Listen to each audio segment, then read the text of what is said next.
Au, halo guys, bagaimana kabarnya? Kembali lagi bersama saya di Insting Johnny. Kali ini saya akan mereview sebuah film yang berjudul Call tahun 2020. Bercerita tentang sebuah telepon yang mampu menghubungkan masa kini dan masa lalu. So, langsung saja film pun dimulai.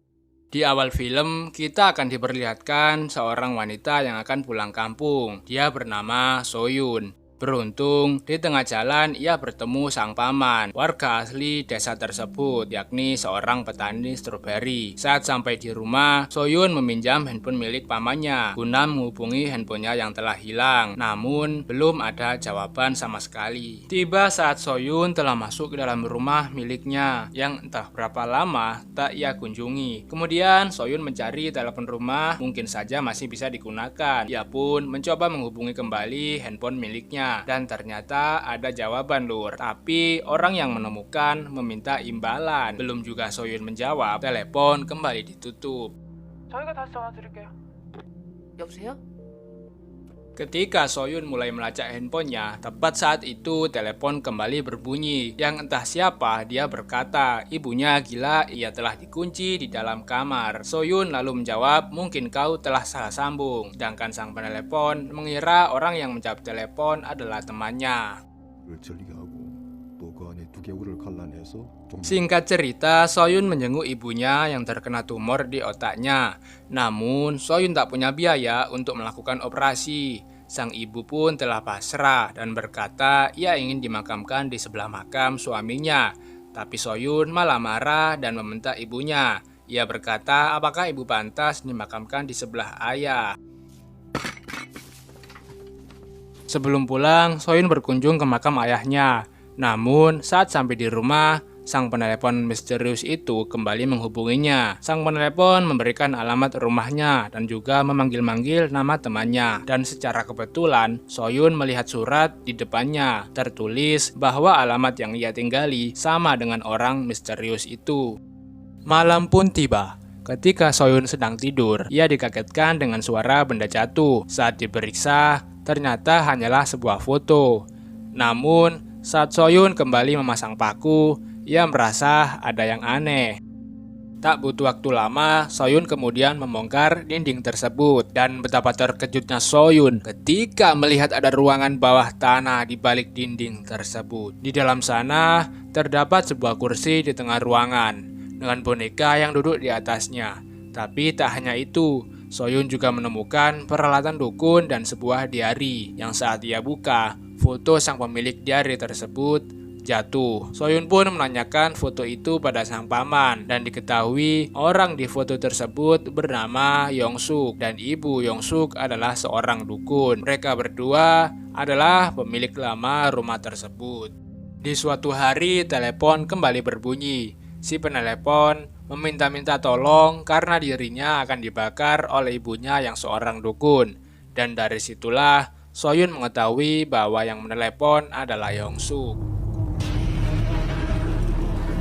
Alhasil saat Soyun kembali menerima telepon dari Yongsuk, Soyun berkesimpulan bahwa dirinya telah terhubung ke beberapa tahun lalu dan dalam rumah yang sama.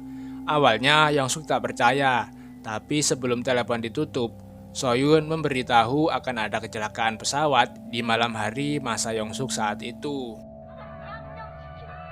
Tiba di malam masa Yongsuk, Yongsuk sendiri hanya tinggal berdua dengan ibunya. Terlihat sang ibu begitu keras mendidik anaknya, dan diketahui Yongsuk pernah masuk rumah sakit jiwa. Sampai sekarang, sang ibu menganggap Yongsuk masih mengalami gangguan jiwa. Dan tepat saat makan malam, Yongsuk melihat berita pesawat jatuh di televisi.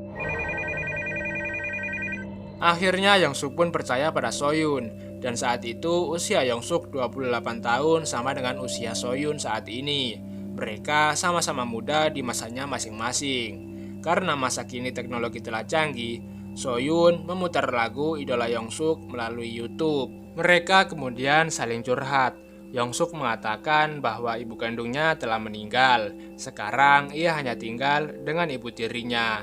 Sedangkan Soyun juga benci pada ibunya karena ia menganggap bahwa ibunya lah yang telah menyebabkan ayahnya meninggal. Saat itu ibunya lupa mematikan gas. Suatu hari di masa lalu, ada sebuah keluarga tiba di rumah Yongsuk. Mereka akan membeli rumah milik Yongsuk. Ketika melihat-lihat isi ruangan, si anak kecil ketakutan melihat Yongsuk. Sejak saat itulah Yongsuk mengetahui bahwa anak itu adalah Soyun yang masih kecil. Kembali ke Soyun di masa kini. Ketika bangun tidur, betapa terkejutnya Soyun saat mendengar suara ayahnya. Mendengar hal itu, Yongsuk kemudian berencana menyelamatkan ayah Soyun. Ketika ibu Yongsuk lengah, Yongsuk kemudian kabur dari rumah dan mencari tempat tinggal Soyun. Sesampainya di sana, Yongsuk berhasil menyelamatkan ayah Soyun. Sehingga karena kejadian di masa lalu telah berubah, maka kondisi di masa kini pun juga ikut berubah. Soyun yang kini melihat ayahnya kembali hidup dan ibunya yang masih sehat, membuat hari-harinya sangat bahagia. Sampai pada suatu saat ketika Yongsuk ingin menghubungi Soyun, namun justru Soyun sedang sibuk dengan keluarganya. Berkali-kali Yongsuk ingin coba menghubungi Soyun, belum juga ada jawaban. Lantas hal itu pun membuat Yongsuk kembali kesepian. Sehingga saat Soyun baru saja mengangkat telepon, Yongsuk sangat marah pada Soyun. Namun tak lama tiba-tiba ibu Yongsuk memergokinya dan berkata pada Soyun, "Hei, siapa kau? Jangan menghubungi Yongsuk lagi atau kau akan terluka." Lalu kemudian sang ibu melakukan ritual pada Yongsuk.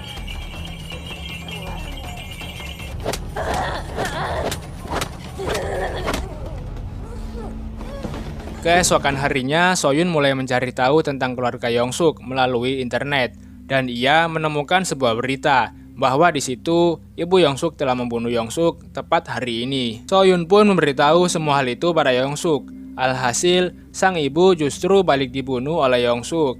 Tapi, Yongsuk tak mengatakan hal ini. Ia hanya mengatakan bahwa telah terjadi salah paham. Dan kini, Yongsuk pun menjadi bebas.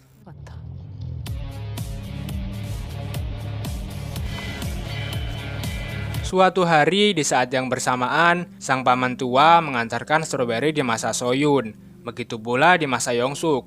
Terlihat sang paman yang masih muda mengantarkan stroberi ke rumah Yongsuk. Saat sang paman muda telah masuk ke rumah Yongsuk, ia merasa haus, lalu ia mencari minum. Namun ketika sang paman membuka kulkas, ia justru menemukan bagian tubuh manusia dalam kantong plastik. Lantas karena hal itu membuat Yongsuk sangat marah, sehingga si paman muda menjadi korban selanjutnya. Kembali ke masa kini, Soyun yang melihat si paman tua telah menghilang, lantas menanyakan pada orang tuanya. Namun, orang tuanya justru tak mengenal siapa si paman. Dan ketika Soyun mencari ke kebun stroberi juga telah hilang. Soyun pun bertanya ke kantor polisi, yang mana di situ tertulis bahwa si paman adalah korban pembunuhan dari Yongsuk. Akhirnya Soyun menghubungi dan menanyakan kebenaran pada Yongsuk. Tetapi Yongsuk malah balik bertanya, "Bukti apa saja yang ditemukan polisi dalam kasusku?" Mendengar hal itu, Soyun sangat ketakutan. Namun Yongsuk kembali mengingatkan bahwa hanya karenanya lah ayah Soyun kembali hidup. Kini Soyun sangat ketakutan untuk menjawab telepon dari Yongsuk. Keesokan harinya di masa lalu, Soyun kecil bersama sang ayah datang ke rumah Yongsuk untuk membicarakan pembelian rumah pada ibu Yongsuk. Tapi Yongsuk justru berbohong bahwa ibunya sedang tidur. Mereka kemudian masuk ke dalam rumah Yongsuk. Dikarenakan Soyun muda tak mau menjawab telepon dari Yongsuk, maka Yongsuk akan membunuh ayah Soyun. Sehingga di masa kini, Soyun kembali kehilangan ayahnya. 그러길래 전화를 왜 안 받아? Kini rumah Soyun juga telah berubah dan Soyun kembali mendapat telepon dari Yongsuk. Di situ, Yongsuk mengancam jika Soyun tak mau membantu, maka ia akan membunuh Soyun kecil dan ibunya. Tak ingin mau kalah, Soyun pun berencana menjebak Yongsuk dengan mengatakan bahwa pisau yang ia gunakan adalah barang bukti yang ditemukan di toko barang bekas yang telah Soyun sebutkan alamatnya. Faktanya, pisau tersebut memang ditemukan di toko barang bekas, namun alamat yang Soyun berikan adalah alamat yang salah, yang mana ketika Yongsuk tiba di lokasi, di situ akan terjadi sebuah ledakan.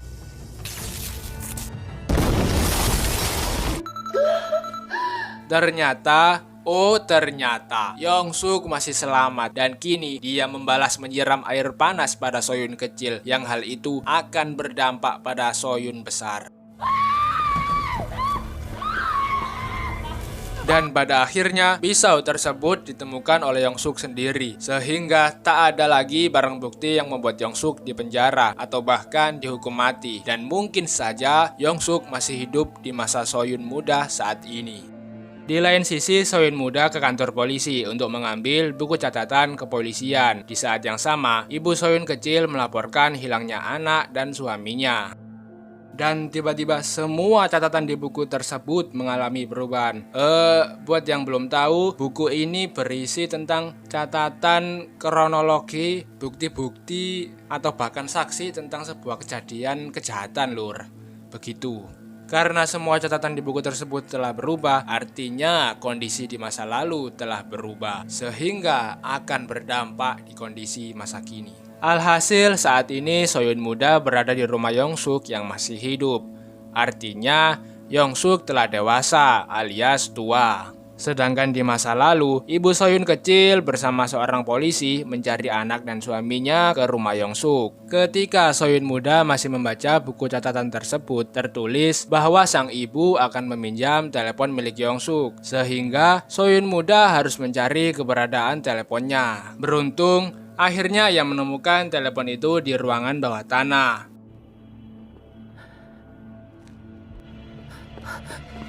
Kembali ke masa lalu, ketika sang ibu meminjam telepon, Yongsuk sangat khawatir yang menjawab telepon dari sang ibu adalah Soyun muda. Dan ternyata benar. Namun, ketika Soyun muda memperingatkan ibunya, ia harus ketahuan oleh Yongsuk yang telah dewasa. Kini, sang polisi juga dibunuh oleh Yongsuk. Alhasil, terjadi kejar-kejaran di masa lalu dan masa kini.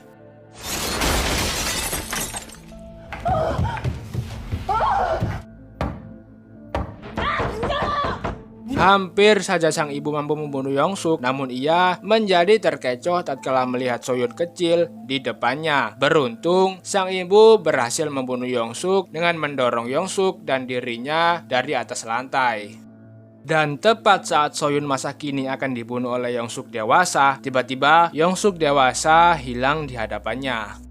Lalu, Soyun muda berlari ke rumah sakit mencari ibunya namun tak ada. Hingga ia sampai di makam ayahnya tapi tak juga melihat makam ibunya. Tak lama, ibunya muncul dengan kondisi yang telah sehat dan pulih dari luka yang pernah dialaminya. Tetapi kisah belum berakhir. Faktanya, selama ini Yongsuk dewasa dan Yongsuk muda telah bersekongkol, dan ternyata Yongsuk muda masih hidup sehingga keadaan kembali berubah. Di masa kini, ibu Soyun tiba-tiba menghilang dan Soyun sendiri telah disekap hingga dirinya telah dewasa alias tua. So, film pun selesai. Pesan yang dapat kita ambil dari film ini adalah masa lalu biarlah masa lalu.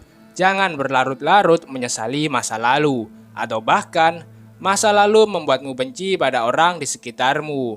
Ambillah hikmah dari masa lalu, sehingga karena masa lalu, kau menjadi orang yang bijaksana. Masa lalu, biarlah masa lalu. Jangan kau ungkit, jangan ingatkan aku. Sampai jumpa.